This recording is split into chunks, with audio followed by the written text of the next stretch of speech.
Yesus. Selamat sore saudara-saudara yang terkasih.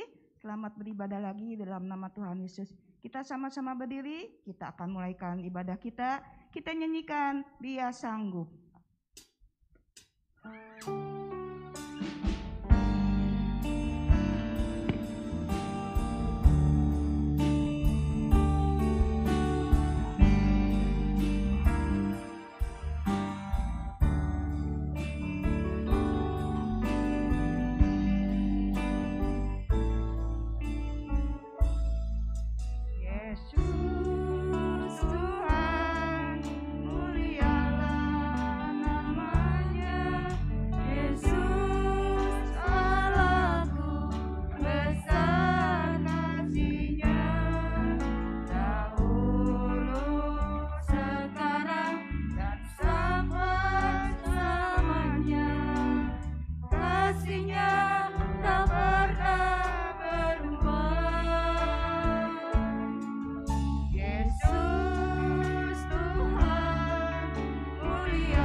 Mari kita berdoa.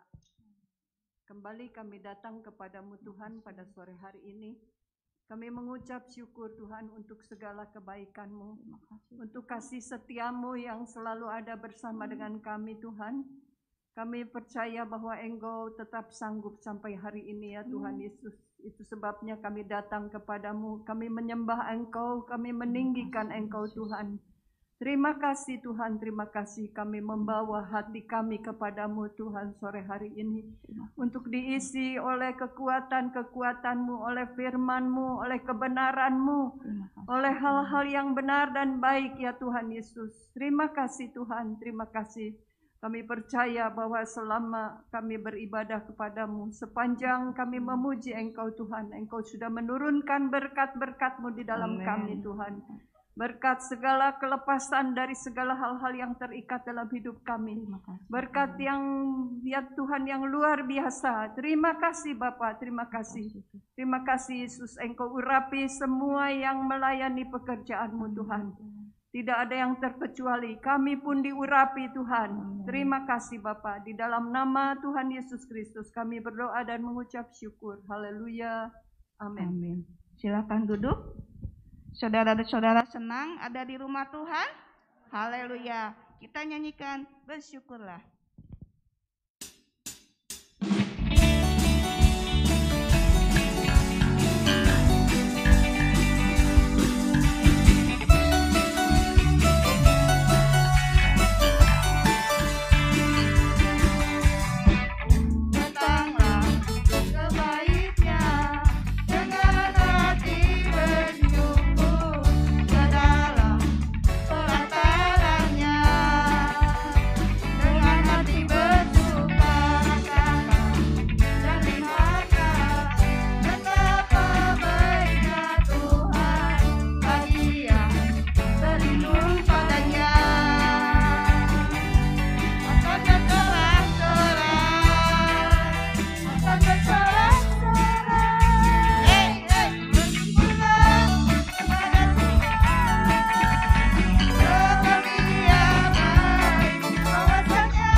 Saudara-saudara senang, bersukacita karena Tuhan Yesus baik. Haleluya. Kita nyanyikan ku kalahkan musuh dan melompat tembok.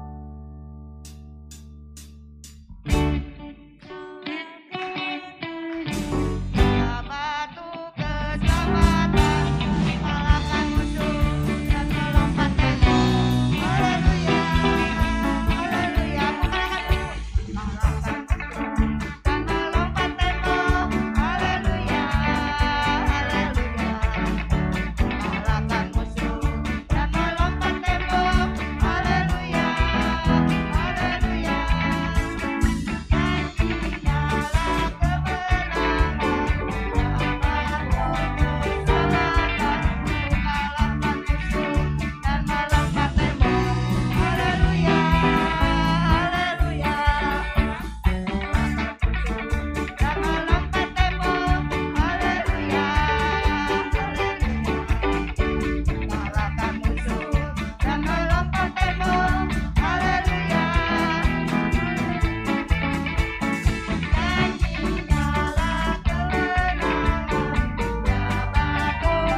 bisa beribadah. Haleluya. Kita sama-sama berdiri, kita nyanyikan bangkit sukan nama Yesus.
Puji Tuhan, nama Yesus yang mengalahkan segala musuh. Saudara percaya? Haleluya. Kita siapkan hati kita untuk mendengarkan firman Tuhan. Kita nyanyikan, ya Tuhan aku percaya.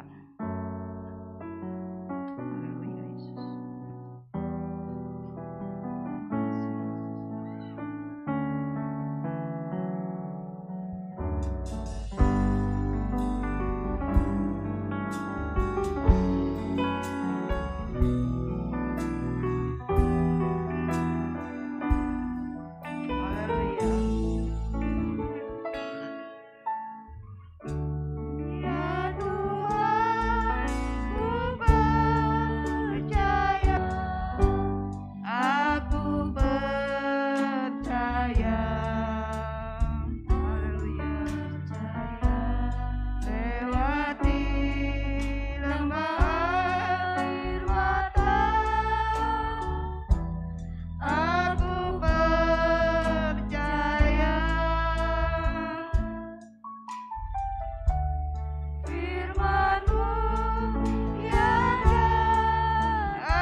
kami bersyukur, kami berterima kasih kepadamu Allah, sumber pertolongan dalam kehidupan kami. Kami boleh sanggup melalui hari-hari karena kami boleh berpengharapan kepadamu, sumber pertolongan bagi kehidupan kami. Terima kasih untuk segala keberadaan kami saat ini. Terlebih indah kami boleh ada dalam rumah-Mu. Kami akan diisi oleh kebenaran firman-Mu, Tuhan. Kami yakin dan percaya Tuhan telah menyiapkan hamba-Mu yang Engkau percayakan untuk menyampaikan pesan-pesan-Mu bagi kehidupan kami. Tanamkan dalam kehidupan kami, sehingga kami boleh menjadi pelaku-pelaku firman-Mu, Tuhan. Terima kasih Bapak yang baik, terima kasih. Sungguh Engkau Allah yang kami sembah ini Allah yang baik, Allah yang mengasihi kehidupan kami. Terpujilah nama-Mu Tuhan. Hanya di dalam nama Tuhan Yesus Kristus kami mengucap syukur dan peralaskan doa ini. Haleluya. Amin. Silakan duduk. Pelayanan firman Tuhan akan dibawakan oleh Pendeta Revi Awandatu.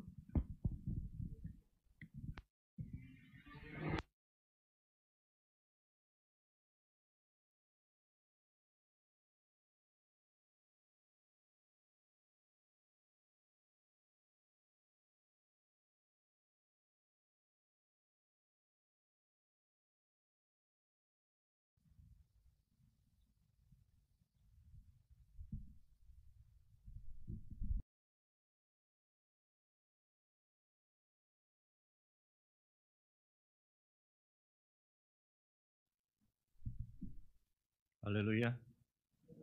Puji Tuhan. Selamat sore saudara, selamat kita berjumpa kembali dalam ibadah minggu sore setelah PPKM darurat sekitar 3 minggu. Sebelum mulai, saya mewakili Ibu Gembala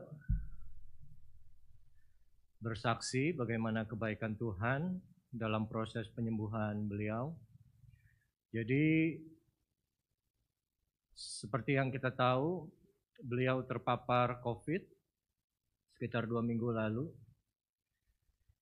Tapi gejala yang paling berat yang beliau alami hanyalah batuk. Batuk, sakit sendi sedikit, panas 37,2 lah paling tinggi. Itu cuma 3-4 hari pertama saja. Dan perlu saudara ketahui, tidak minum obat 1 butir pun. Jadi selama 2 minggu itu beliau hanya minum vitamin saja. Dan saya juga percaya banyak yang mendoakan untuk kesembuhan beliau. Ya, isolasi di rumah, tidak keluar rumah. Puji Tuhan, setelah 2 minggu persis dites kembali PCR, hasilnya negatif. Ya, jadi saudara jangan perlu takut sama COVID. Seperti Bapak Wakil Gembala bilang, COVID bukan aib, bukan kayak penyakit kusta. Itu kan semacam virus influenza.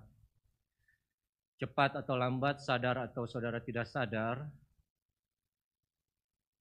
kemungkinan besar kita semua akan terkena. Tapi apabila saudara sudah divaksin, maka itu akan mengurangi gejala yang terburuk. Jadi kalau ada kesempatan mendapat vaksin, silakan segera langsung kerjakan ya saudara ya. Saya sendiri baru sekali. Baik, tema pada bulan ini kita diberitahu adalah dalam Efesus 6, mari kita buka, mulai kita baca dari ayat yang ke-10, makin turun ya. Sampai ayat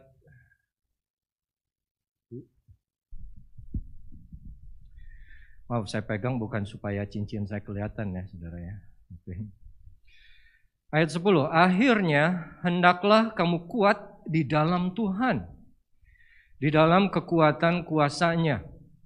Kenakanlah seluruh perlengkapan senjata Allah, supaya kamu dapat bertahan melawan tipu tipu muslihat iblis.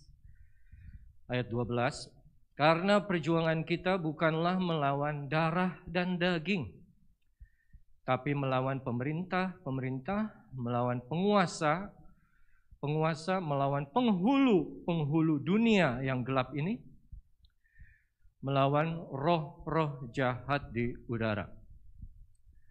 Baik, tema bulan ini adalah peperangan rohani. Peperangan rohani tentunya dari katanya sendiri kita sudah bisa tebak adalah peperangan yang tidak dilakukan secara fisik atau secara jasmani. Peperangan yang tidak dilakukan di alam nyata. Peperangan yang tidak kita lakukan dengan tangan, kaki, dan mata kita. Karena dengan demikian itu peperangan fisik. Tapi peperangan rohani adalah peperangan yang dilakukan dalam dunia roh. Kenapa dalam dunia roh? Karena yang barusan kita baca adalah lawan kita siapa? Lawan kita adalah iblis. Iblis adalah roh. Dia pertamanya adalah malaikat yang diciptakan oleh Tuhan. Kalau saudara datang tadi pagi sudah dijelaskan cukup banyak bahwa iblis sudah ada jauh sebelum manusia pertama sudah ada. Jadi jangan pernah adu pintar dengan dia. Dia Lucifer pertama bertugas dulu di surga. Serubim, dia dekat tahtanya Allah sendiri. Dia pemimpin paduan suara. Otomatis dia sehari-hari bertemu dengan Allah. Dia tahu bagaimana Allah. Tapi tetap dia jatuh ke dalam dosa.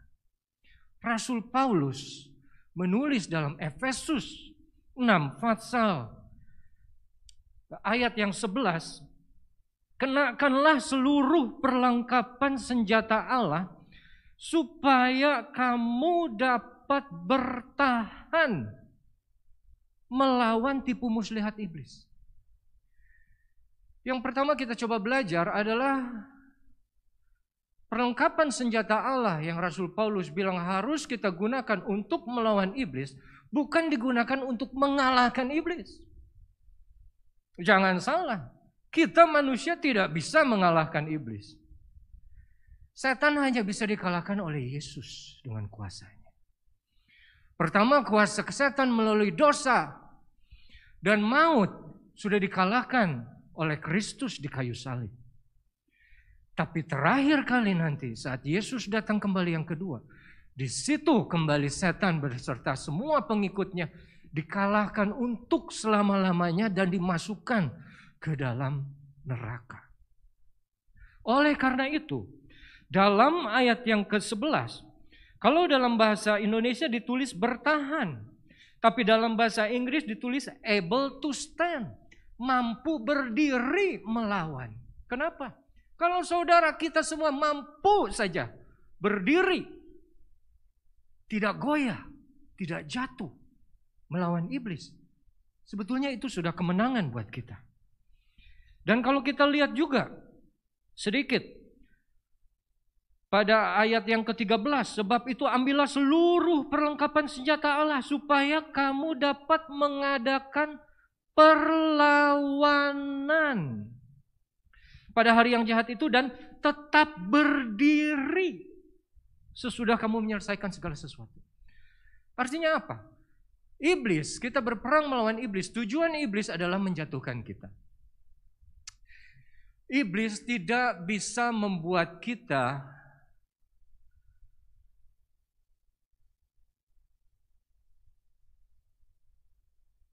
melakukan dosa.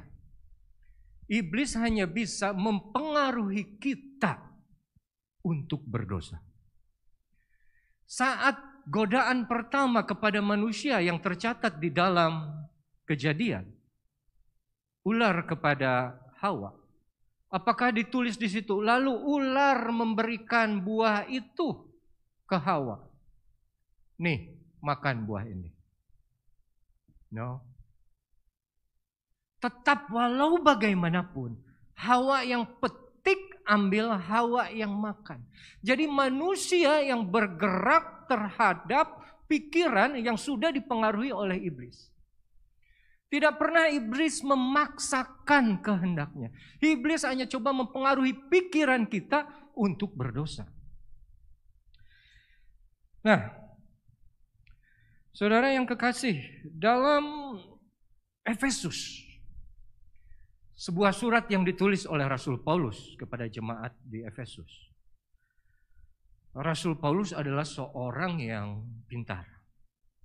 Semua tulisan-tulisannya, surat-suratnya, kalau saudara baca dengan teliti, itu sistematis. Ada maksud kenapa sesuatu ditulis di pasal pertama, dan ada maksud yang lain kenapa sesuatu yang lain ditulis pada pasal yang ke-6. Efesus pasal 6 adalah pasal terakhir.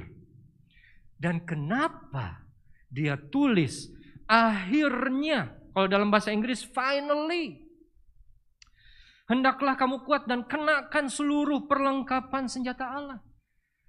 Kenapa nasihat untuk menggunakan senjata Allah disimpan terakhir? Bukan di pasal 5, bukan di 4, 3, 2, atau 1 sekalipun. Oleh karena itu kita coba belajar sedikit bahwa poin yang pertama kita mau belajar pada sore hari ini, perlengkapan senjata Allah bukan untuk semua orang percaya. Kenapa? Kalau kita lihat dari Efesus pasal yang pertama, sampai saya harus tulis.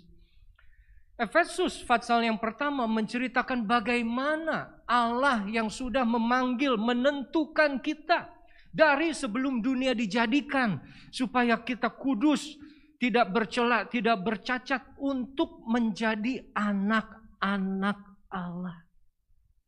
Dan di mana juga Yesus sudah ditetapkan untuk menjadi kepala dari jemaat. Dan segala sesuatu sudah diletakkan di bawah kaki Yesus. Efesus 1-3 bicara mengenai doktrin.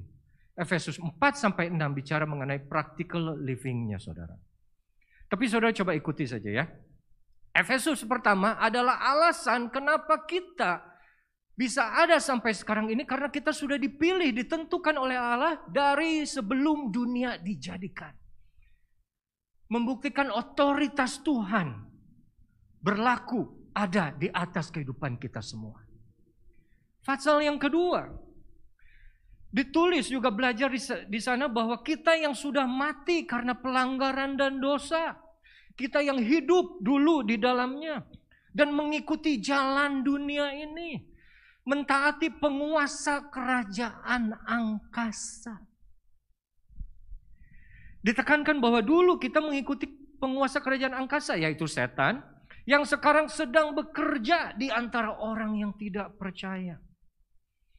Paulus pun bilang, aku pun termasuk itu. Saat itu aku hidup dalam hawa nafsu daging, menurut kehendak daging dan pikiran yang jahat. Lalu Efesus 2 ayat 10 lah yang terkenal. Ayat 8, sebab karena kasih karunia kamu diselamatkan oleh iman, bukan hasil usahamu, tapi pemberian Allah. Paulus berlanjut di pasal kedua yang menjelaskan bahwa kita yang dulu hidup dalam dosa, hidup di bawah penguasa kegelapan itu, tapi karena anugerah kita boleh diselamatkan. Itu bukan hasil usaha kita, tapi pemberian dari Allah. Jadi pertama ditentukan bahwa kita sudah dipilih, kita pilihan Allah. Dua, kita mendapat anugerah, sesuatu yang tidak bisa kita dapatkan secara dengan usaha sendiri. Itu keselamatan. Paulus mulai seperti itu. Dan sampai akhirnya di pasal ketiga, masih pasal yang kedua, akhirnya kita menjadi satu oleh Kristus. Kenapa? Karena dulu keselamatan hanya untuk bangsa Yahudi, bangsa yang disunat, bangsa yang hidup di bawah hukum Taurat, bangsa perjanjian. Tapi setelah Yesus datang, kita bangsa yang bukan Yahudi pun beroleh jalan untuk bertemu dengan Bapa. Kenapa? Karena Dia memperdamaikan kita. Antara kita dengan bangsa Yahudi asli dan antara kita yang berdosa dengan Allah yang kudus. Kita menjadi satu dengan damai sejahtera, menjadi satu roh, beroleh jalan masuk kepada Bapa. Dan Yesus sebagai batu penjuru, dan kita adalah bangunan yang dibangun di atas Yesus. Saudara perhatikan ya, ini perjalanannya langsung makin naik, makin naik. Jadi setelah kita diselamatkan oleh anugerah, kita menjadi satu oleh pengorbanan Yesus, didamaikan dengan Allah. Dan kita dibangun sebagai suatu bangunan, tempat kediaman Allah di dalam roh. Ya. Itu Fatsal yang ketiga. Efesus yang keempat. Paulus kembali menjelaskan bahwa setelah kita satu dengan Tuhan, memperoleh jalan masuk langsung menuju Bapa, tidak perlu lagi perantara. Dia menulis bahwa kita juga satu di dalam tubuh Kristus, yaitu jemaat. Kita diikat menjadi satu oleh pelayanan semua bagian, sesuai dengan kadar pekerjaan tiap anggota. Efesus 4. Ada satu perikop yang ditulis dengan judul Manusia Baru. Dan dia menuliskan jangan hidup lagi sama seperti orang yang tidak mengenal Allah. Dengan pikirannya yang sia-sia, pengertian yang gelap, jauh dari hidup persekutuan dengan Allah. Karena kebodohan dan kedegilan hati mereka, perasaan telah menjadi tumpul sehingga menyerahkan diri pada hawa nafsu dan mengerjakannya dengan serakah segala macam kecemaran. Artinya apa? Ada harapan dari Rasul Paulus kepada jemaat Efesus yang sudah dipilih, yang sudah ditebus, yang sudah disatukan agar meninggalkan manusia lama. Kenapa? Manusia lama akan binasa oleh nafsunya. Dan kita mengenakan manusia baru, manusia roh yang senantiasa diperbaharui dalam roh dan pikiran. Manusia baru yang telah diciptakan menurut kehendak Allah.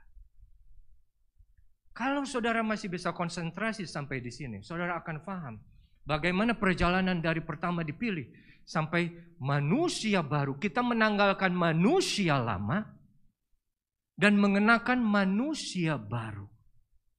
Ini masih di Efesus 4. Dan tidak cukup di situ. Setelah kita menjadi manusia baru di dalam Kristus, Rasul Paulus menjelaskan di Efesus 5 bahwa kita harus jadi anak-anak Allah. Hidup dalam kasih, hidup sebagai anak terang.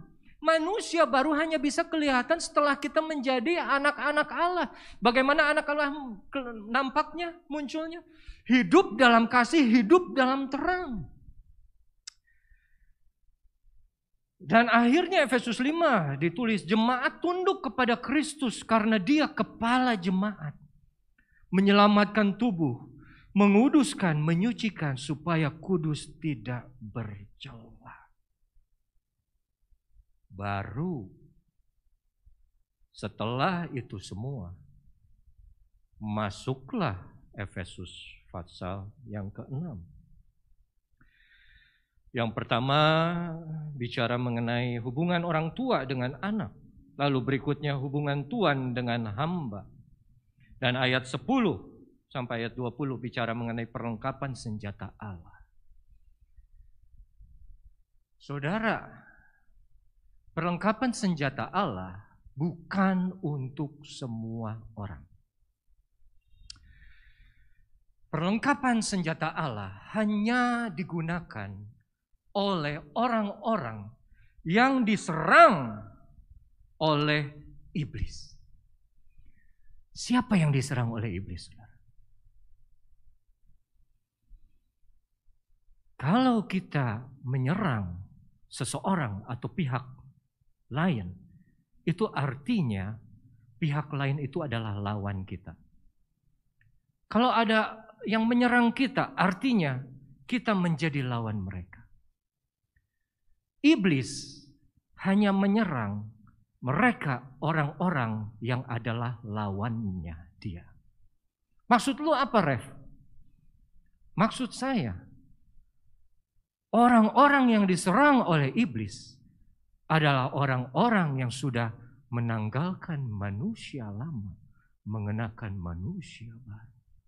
Dia yang sudah menjadi satu dengan Tuhannya. Dia yang sudah didamaikan dengan Allahnya. Dia yang sudah hidup dalam pelayanan. Dia yang sudah hidup dalam kasih. Dia yang sudah hidup menjadi terang. Itu lawannya iblis. Itu musuhnya iblis. Saudara, ayat 11 itu bicara mengenai kita bertahan.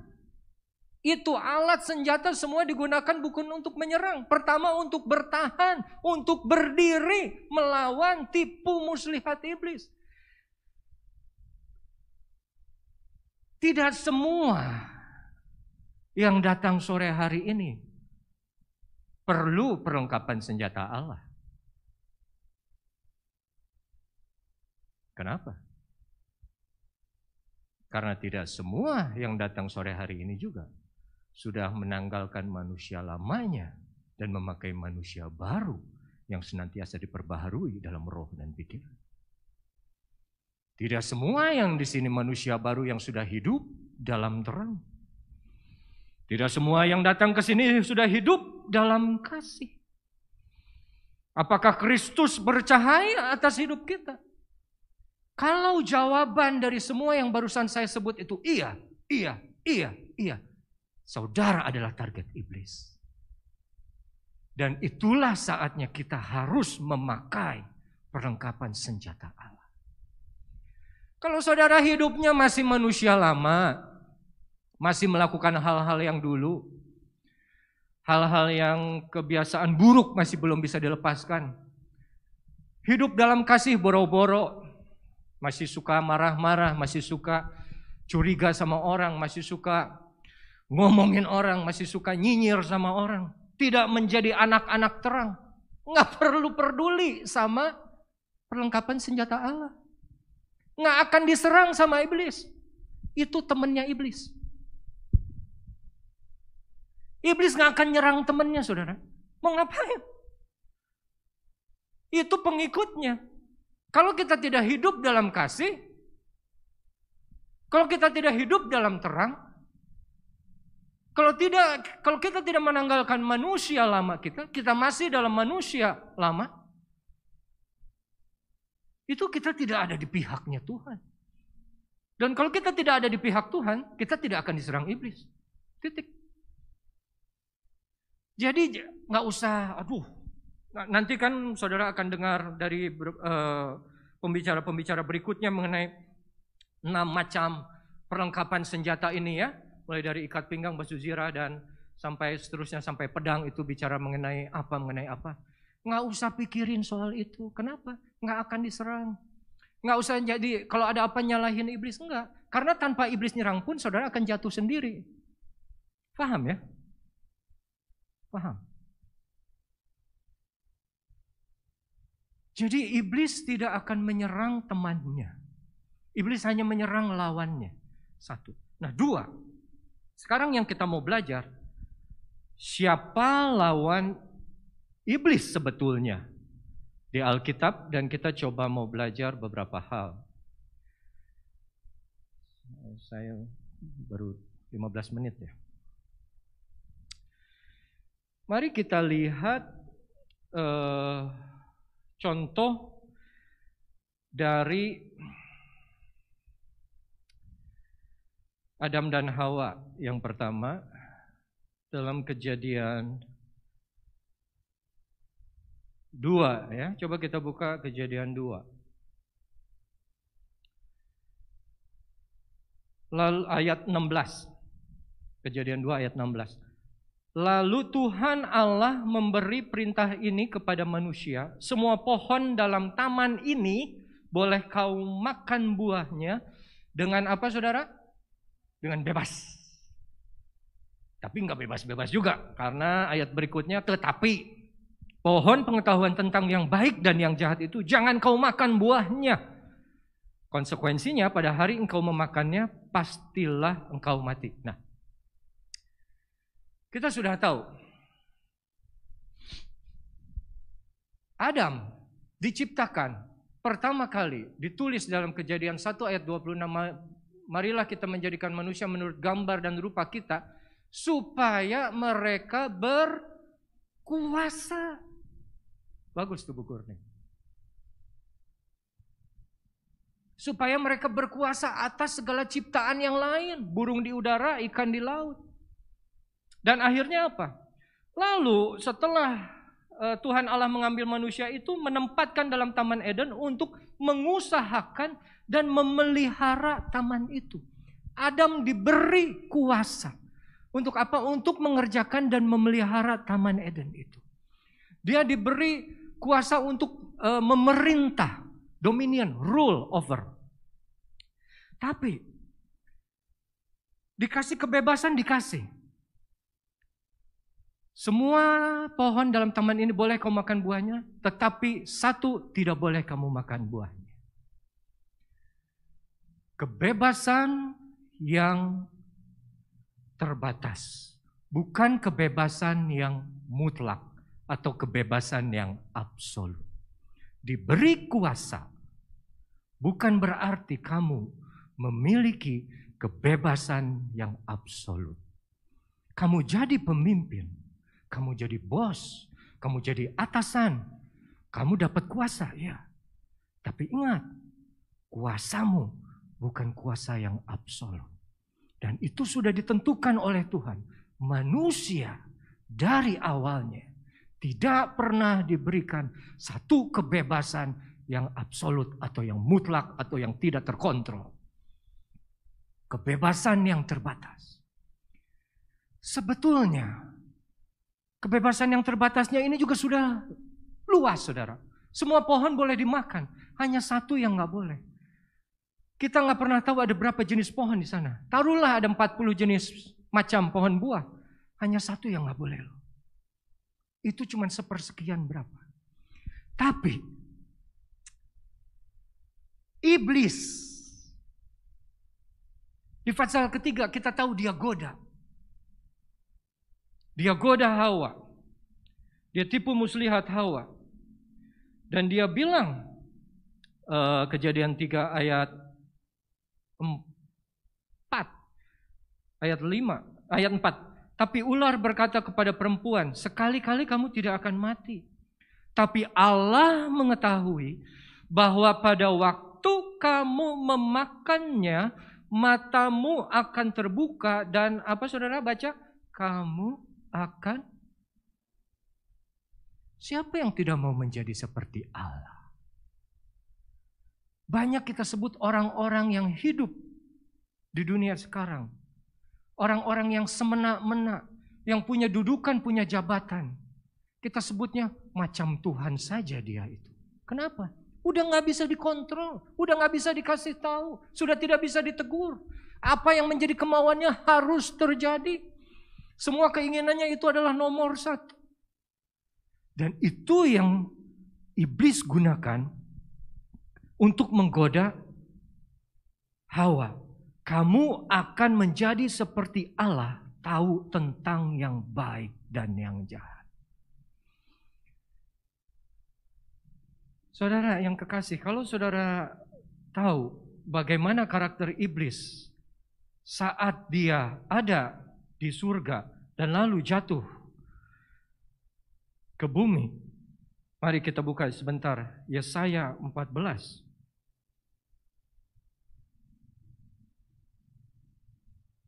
Semoga saya cukup jelas ya menjelaskannya dan tidak membosankan. Yesaya 14 ayat ini saya nggak bisa buka. Ayat 13.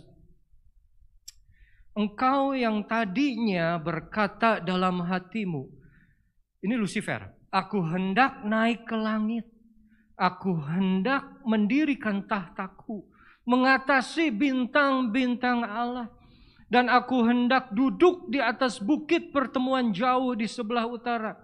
Aku hendak naik mengatasi ketinggian awan-awan. Yang terakhir apa saudara? Hendak menyamai yang maha tinggi.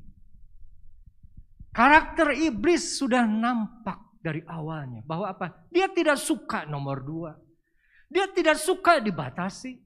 Dia sukanya menjadi yang terutama, yang paling tinggi. Dan karena dia tahu tidak ada yang bisa lebih tinggi dari Allah. Buat dia cukup sama dengan Allah saja. Menyamai yang maha tinggi. Sudah cukup untuk dia. Dan itu yang dia pakai kepada Hawa. Kamu mau jadi seperti Allah enggak? Padahal sudah kurang apa, saudara? Adam dan Hawa. Sudah seperti di surga. Mereka jadi penguasa. Semua binatang diberi nama oleh Adam. Mereka makan, minum, bebas. Makan dari pohon-pohonan. Buah-buahan yang berbiji. Tapi itu bisa membuat mereka tidak puas. Kenapa? Karena iblis datang dengan tipu muslihat. Nah, saudara hati-hati. Iblis tidak datang dalam, saudara ada yang datang tadi pagi ke kebaktian di sini? Dengar khotbah dari Pak Mujiono? Pak Mujiono bilang dia sempat nyangka ada setan dalam bentuk wanita di Pasir Hayam katanya. Terus kalau saya nggak salah ingat, ternyata itu waria. Dan waria itu bicara ke dia. Oh, ternyata bukan setan. Itu malam-malam kejadiannya. Tapi yang saya pikir, kalau sampai Pak Mujiono dengar itu waria ngomong, berarti dia memperlambat motor ya. Dan mungkin berhenti kan. Dan mungkin nanya juga, saya nggak tahu. Ada yang bisa saya bantu mungkin? Atau Neng mau kemana? Biar AA yang antar. Nah, iblis nggak begitu kerjanya, saudara. Jadi iblis bukan lagi kerja dalam bentuk wanita cantik atau pria ganteng yang mendadak langsung datang ke hadapan kita. Tapi dalam Efesus 6 yang dibilang tadi, tipu muslihat itu metodoia. Dan ayat 14-nya kalau saya nggak salah ingat, supaya kita dapat bukan berjuang. Sebelumnya ayat 13 berarti ya. Supaya kamu mengadakan perlawanan pada hari yang jahat. Kalau dalam bahasa Inggrisnya, supaya kita dapat bergulat. Nah, dalam gulat itu penuh tipu muslihat. Dalam gulat banyak gerakan yang seakan-akan mau ke kanan, tapi ternyata yang kiri yang merangkul. Dalam gulat itu ya seperti ular. Macam yang tidak bahaya, main-main di badan kita, tak tahu kita mati tercekik. Nah, iblis datangnya dengan tipu muslihat. Dia tidak langsung begitu.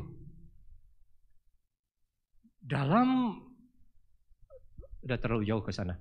Nah, tadi saya sampai mana? Pak Muji ya? Oh, oke. Tipu muslihat. Tipu muslihat dia mengelabui Hawa. Kita bandingkan sebentar, cepat aja ya. Saya tidak akan bicara panjang, walaupun sudah 25 menit. Kejadian 39. Nah, ini yang terkenal. Kejadian 39. Mengenai Yusuf digoda oleh istri Potifar. Satu hal yang perlu saudara ingat juga, bahwa apabila iblis menyerang, itu dia yang datang.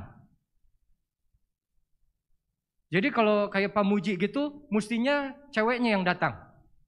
Bukannya kitanya yang datang nyamperin itu wanita itu. Ular yang datang kepada Hawa. Istri Potifar yang datang kepada Yusuf.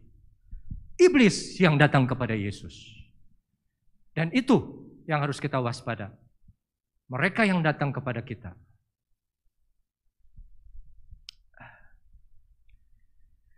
Mari kita baca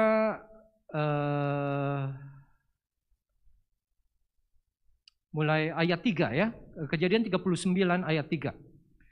Setelah dilihat oleh tuannya bahwa Yusuf disertai Tuhan dan bahwa Tuhan membuat berhasil segala sesuatu yang dikerjakannya, maka Yusuf mendapat kasih tuannya dan ia boleh melayani dia. Kepada Yusuf, ingat, kepada Yusuf diberikan apa? Kuasa atas rumahnya dan segala miliknya diserahkannya pada kekuasaan Yusuf. Ayat kelima, sejak ia memberikan kuasa, 3 kali kuasa disebut dalam rumahnya, dan atas segala miliknya kepada Yusuf, Tuhan memberkati rumah orang Mesir itu karena Yusuf. Sehingga berkat Tuhan ada atas segala miliknya, baik yang di rumah maupun yang di ladang. Ayat 6, segala miliknya diserahkan kepada kekuasaan lagi Yusuf. Dan dengan bantuan Yusuf, ia tidak usah lagi mengatur apapun selain dari makanannya sendiri. Baru adapun Yusuf itu manis sikapnya dan elok parasnya. Nah, saudara perhatikan tadi kan. Pertama, Adam juga diberikan kuasa oleh Tuhan untuk mengerjakan Taman Eden, untuk memberi nama binatang-binatang. Yusuf pun diberikan kuasa oleh Potifar. Semua yang ada dalam rumahnya ada di bawah kekuasaan Yusuf. Persamaan yang sama dengan Adam. Dua-duanya mendapatkan kuasa, kekuasaan yang diberikan. Ayat 7, selang berapa waktu istri tuannya memandang Yusuf dengan birahi, lalu katanya, marilah tidur dengan aku. Tapi Yusuf menolak dan berkata kepada istrinya, tuanku itu. Perhatikan saudara, dengan bantuanku, tuanku itu tidak lagi mengatur apa yang ada di rumah ini, dan ia telah menyerahkan segala miliknya pada kekuasaanku. Ayat 9, bahkan di rumah ini ia sendiri tidak lebih besar kuasanya. Begitu banyak kuasa yang disebutkan berulang-ulang. Jadi sebetulnya pencobaan yang dialami oleh Yusuf, oleh istri Potifar, bukan semena-mena berzina, saudara. Bukan semata-mata keinginan untuk berbuat zina. Tapi ada yang lebih tinggi, ada yang lebih dalam daripada sekadar itu. Dan ini iblis yang bekerja. Ayat 9, bahkan di rumah ini ia tidak lebih besar kuasanya daripadaku. Dan perhatikan, tiada yang tidak diserahkannya kepadaku selain daripada engkau. Ada persamaan yang lain kan dengan Adam? Bebas kamu makan buahnya, tapi jangan satu itu kau sentuh. Yusuf sendiri bilang, semua kekuasaan dalam rumah ini diberikan kepada tanganku, kecuali satu, yaitu dirimu, Nyonya Potifar. Artinya apa? Sedangkan dalam ayat yang pertama kita baca, Tuhan menyertai Yusuf. Apapun yang diperbuatnya berhasil. Yusuf mendapat kekuasaan itu dari Tuhan. Tapi apa yang dia dapat kekuasaan itu ada batasnya. Tidak mutlak. Tidak diberikan semuanya ke tangan dia. Dan justru di satu hal yang cuma satu itu, di satu hal yang tidak diberikan di bawah kuasanya Yusuf dan Adam, di situ iblis masuk. Itu yang iblis coba pengaruhi pikiran Adam dan Yusuf. Kenapa? Karena pada dasarnya manusia itu tidak bisa diberikan kekuasaan penuh.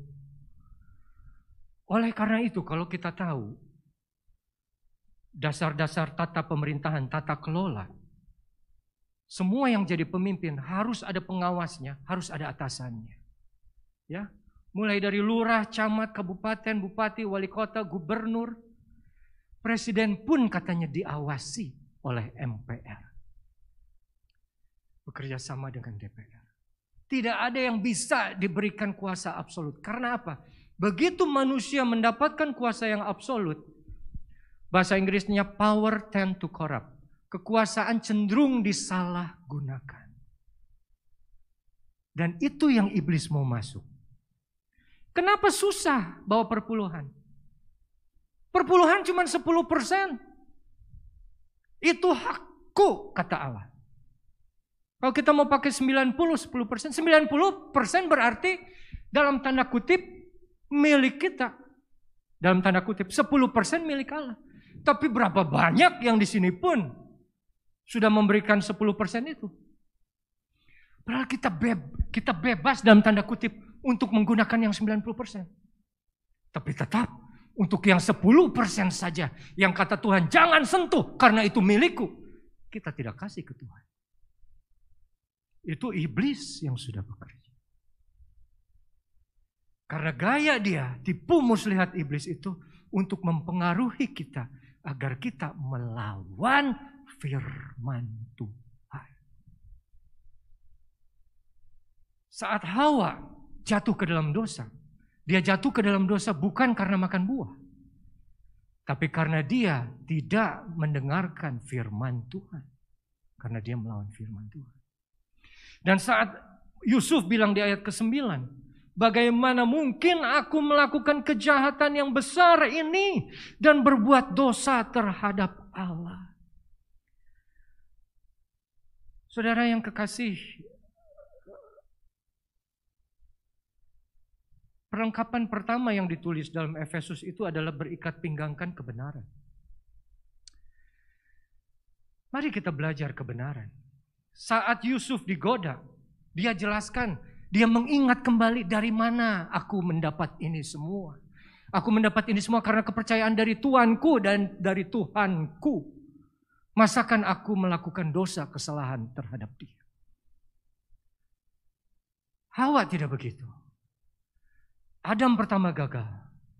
Tapi Adam yang kedua, Yesus pun saat digoda oleh iblis. Itu bukan masalah makan. Mengubah batu menjadi roti. Jatuhkan dirimu dari hubungan bait Allah, maka malaikat akan menatang engkau, tidak mati. Dibawa naik ke gunung yang tinggi, diperlihatkan harta dunia. Kalau kau menyembah aku, ini semua akan kuberikan kepadamu. Tapi yang Yesus jawab adalah, manusia hidup bukan dari roti saja, tapi dari setiap firman yang keluar dari mulut Allah. Dia juga menjawab, jangan kau mencobai Tuhan Allahmu. Dan juga yang terakhir dia bilang, hanya Allah lah yang patut disembah. Semua dia kembalikan kepada kebenaran itu sendiri, kepada Tuhan itu sendiri. Saudara, banyak lelaki yang bisa berselingkuh misalnya, atau punya istri lebih dari satu, atau orang yang korupsi. Itu sebetulnya bukan karena mereka tidak bisa menahan syahwatnya, tapi ada satu di dalam diri mereka yang merasa bahwa saat mereka bisa memiliki yang bukan seharusnya menjadi miliknya, itu mereka punya kuasa. Seharusnya pria hanya menikah dengan satu wanita. Tapi saat bisa pria menikah lebih dari satu wanita, ada kepuasan tersendiri, ada satu kebanggaan di mana dia bisa menguasai sesuatu yang tidak seharusnya dia miliki. Saat orang curi uang, saat orang korupsi, pertama mungkin karena butuh, tapi lama-lama ada satu kepuasan, ada satu kebanggaan dari diri bahwa apa? Dia punya kuasa untuk melakukan apa yang tidak boleh dilakukan atau apa yang tidak harus dilakukan. Dan itu yang dilakukan oleh iblis. Dalam setiap hidup kita, iblis bisa datang dengan tipu muslihatnya, membuat kita berpikir bahwa apa yang kita lakukan sepertinya untuk Tuhan, sepertinya baik. Kamu jadi seperti Tuhan loh. Apakah itu bukan satu hal yang baik? Kamu bisa mengetahui yang baik dan yang jahat. Apakah itu salah? Menurut pikiran Hawa, mungkin sama dengan pikiran kita. Itu baik dong, sama dengan Allah. Tapi ukuran firman Tuhan, baik di mata Tuhan adalah kalau kita taat kepada firman Tuhan.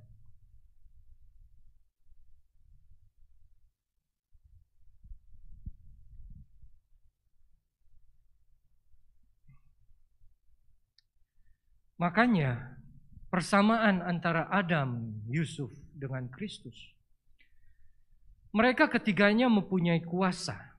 Mereka ketiganya mempunyai tanggung jawab. Mereka ketiganya mempunyai pekerjaan. Mereka ketiganya berhasil dalam pekerjaan. Mereka ketiganya disertai dan dipimpin oleh Roh Tuhan.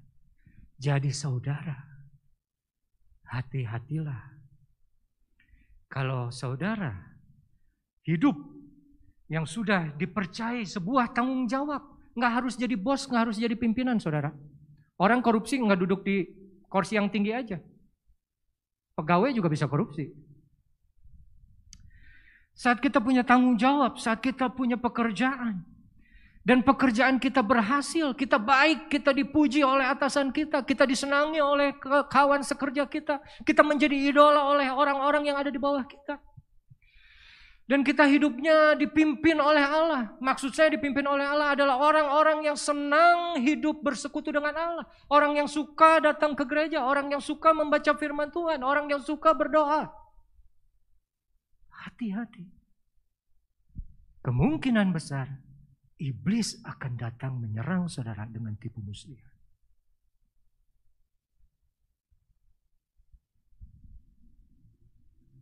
Tapi ya kalau saudara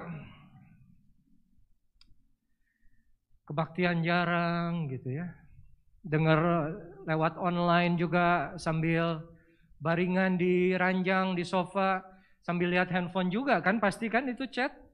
Ingat loh ya, Nemo aja sempat bilang begitu, susah kalau dengarkan khotbah lewat online tuh fokusnya. Jangankan Nemo, saya sendiri pun waktu saya isoman di rumah dengar khotbah di sini itu susah.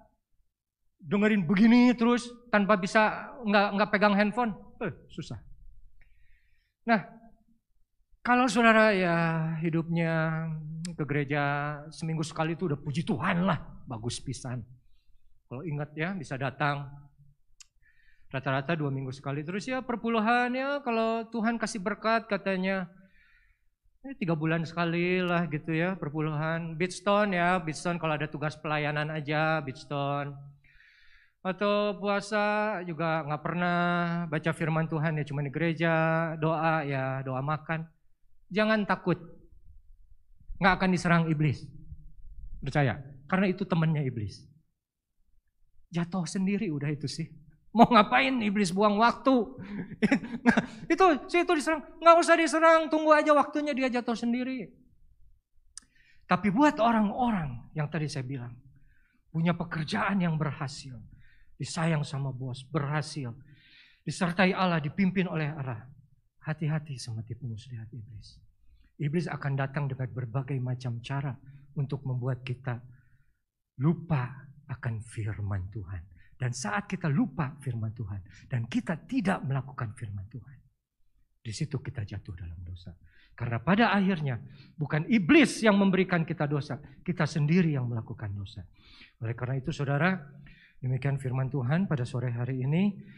Sekali lagi hendaklah kita mengenakan perlengkapan senjata Allah ya, supaya kita bisa tahan melawan tipu muslihat iblis. Mari kita tunduk kepala, saya akan berdoa untuk saudara semua. Terima kasih Tuhan untuk firman-Mu pada sore hari ini yang kembali mengingatkan kami agar kami boleh berhati-hati, berjaga, agar kami boleh tahan saat menghadapi tipu muslihat iblis. Tuhan, biarlah Engkau senantiasa bekerja dalam hidup kami. Roh Kudus-Mu senantiasa menguatkan kami, sehingga apabila hari itu datang, kami semua jemaat-Mu boleh berdiri tetap teguh di atas iman kami. Tidak tergoyahkan iman kami terhadap serangan-serangan tipu muslihat iblis itu. Dan hamba-Mu berdoa untuk semua jemaat yang sudah hadir pada sore hari ini. Biarlah senantiasa Roh Kudus-Mu sendiri Tuhan yang memimpin senantiasa hidup mereka, ada di atas hidup mereka. Mimpin dari berhasil keberhasilan Tuhan. Lindungi, jauhkan mereka dari kegagalan. Biarlah apa yang diperbuatnya berhasil, sehingga nama Tuhan boleh dipermuliakan pada hidup mereka semua. Terima kasih Tuhan untuk berkat-Mu. Dalam nama Tuhan Yesus Kristus kami berdoa.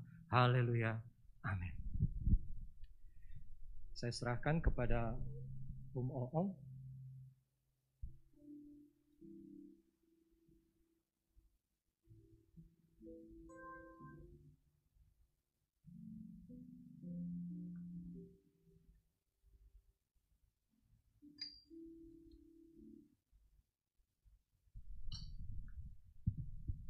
Puji Tuhan, saudaraku yang kekasih, kita sudah diberkati oleh firman Allah. Tiba saatnya kita akan memberikan korban syukur kita. 1 kali, 2 kali, bagaimana? 1, 2 ya. Kita nyanyikan lebih dari pemenang. Persembahan dijalankan 2 kali ya.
Dibukakan. Berkati limpah,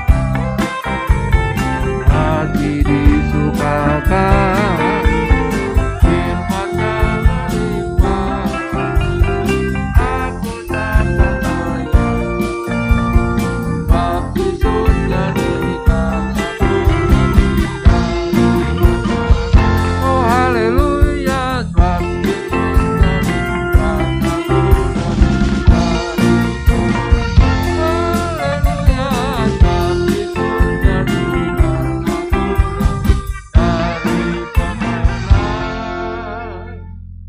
Terima kasih buat persembahan saudara. Hari Rebo tetap ada doa puasa dan pendalaman Alkitab. Hari Kamis ibadah pemuda remaja Pantekosta jam 6 sore dan Sabtu kita bertemu kembali dalam ibadah doa. Setiap pagi ada Senin sampai Jumat ada doa pagi dimulai jam 4:30 pagi. Mengenai baptisan nanti akan dibuka, jadi saudara yang akan dibaptis boleh daftar kepada gembala-gembala kecil ya. Tidak ada pengumuman lain, nanti saudara pulang jangan abring-abringan gitu, tapi pulanglah dengan tetap menjaga jarak, tetap pakai protokol kesehatan, tetap sering cuci tangan, dan jangan lupa mandi. Tuhan Yesus memberkati, kita berdiri bersama-sama, kita tutup ibadah ini di dalam doa.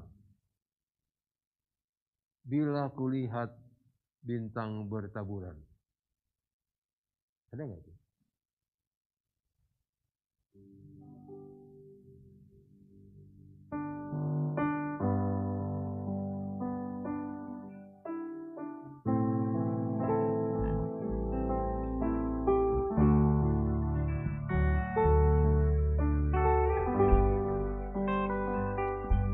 Bila kulihat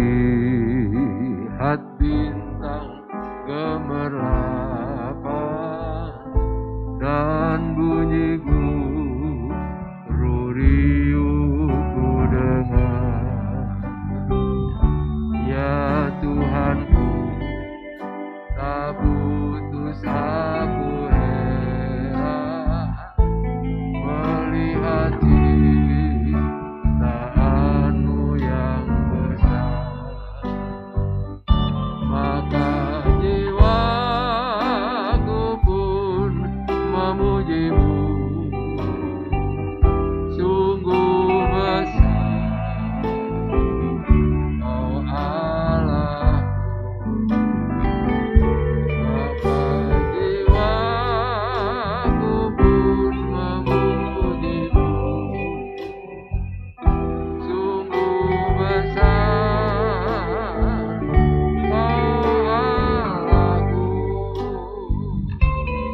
Ya Tuhanku, apabila ku renungkan pemberian-Mu dalam penebus, ku tertegun bagiku dicurahkan oleh Putra-Mu darahnya tebus. Maka jiwaku memuji-Mu. Nanti Saudara Pendeta Ruben Ojongkere akan menutup ibadah ini. Oh Allah,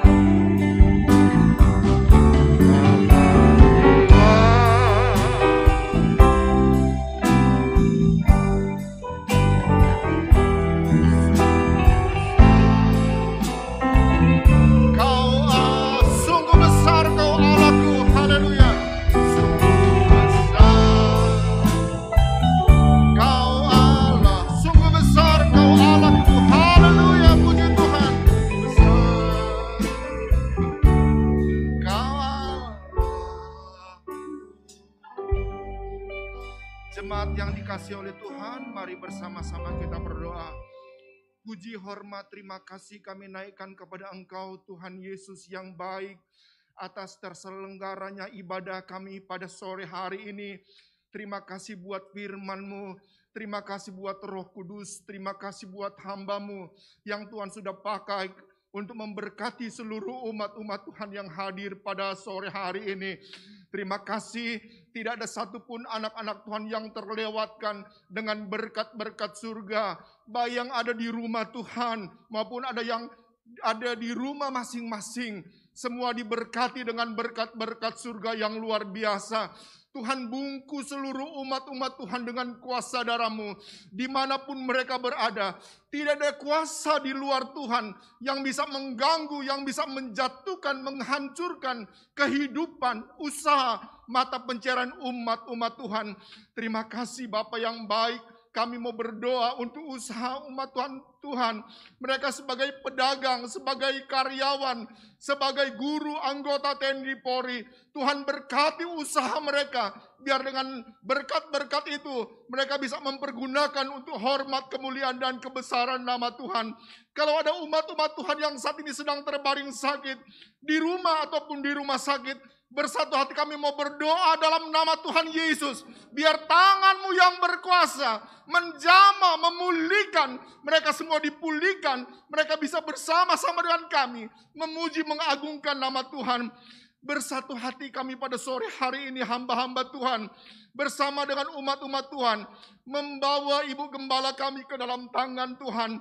Tuhan menjaga, memelihara, melindungi. Memberikan sukacita, damai sejahtera. Memberikan urapan baru, memberikan hikmat dari Tuhan, sehingga Ibu Gembala kami bisa memimpin semua umat-umat Tuhan yang Tuhan percayakan kepada dia, memimpin sekolah Alkitab Cianjur, sehingga nama Tuhan diagungkan, nama Tuhan dimuliakan senantiasa. Terima kasih Bapa yang baik. Jemaat yang dikasihi oleh Tuhan, mari kita pulang ke rumah masing-masing dengan berkat dari Allah Bapa, Anak laki-laki dan Roh Kudus, yaitu dalam nama Tuhan Yesus Kristus. yang menjadi Tuhan dan Juru Selamat kita yang hidup. Haleluya, puji Tuhan. Semua bilang amin. Amin.